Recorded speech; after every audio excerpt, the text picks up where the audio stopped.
BRS working president కేటీఆర్పై మంత్రి పొన్నం ప్రభాకర్ ఆగ్రహం వ్యక్తం చేశారు. తెలంగాణలో బీఆర్ఎస్ ఆర్థిక విధ్వంసం చేసిందని కేటీఆర్ ఏ మోహం పెట్టుకుని రజతోత్సవాలకు చేసుకుంటారని మండిపడ్డారు. రైతులను తరుగు పేరుతో బీఆర్ఎస్ దోపిడీ చేసిందని అన్నారు. డీలిమిటేషన్పై బండి సంజయ్కు చిత్తశుద్ధి లేదని వాపోయారు. దక్షిణాది రాష్ట్రాలకు అన్యాయం జరగదు అని బండి సంజయ్ హామీ ఇవ్వగలరా అని మంత్రి పొన్నం ప్రభాకర్ ప్రశ్నించారు.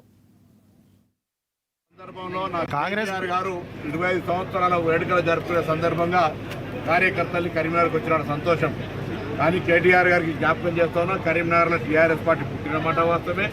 కరీంనగర్లో తెలంగాణ ఉద్యమాన్ని బతికేయడానికి కేసీఆర్ గారిని 2006, 2004, 2008లో గెలిపించిన మాట వాస్తవమే.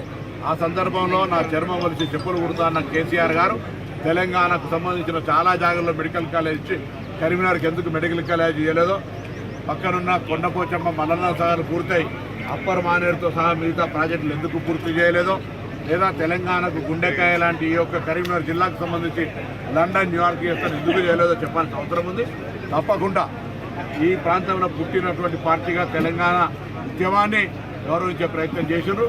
వాస్తవాలు తెలిసినాక ఇదే కరీంనగర్ ప్రజలు 2 పార్లమెంటు సీట్లను ఓడగొట్టి 8 శాసనసభ స్థానాల లోపల ఓడగొట్టినటువంటి పరిస్థితి ప్రజలు ఇచ్చిన తీర్పు అని గమనించాలని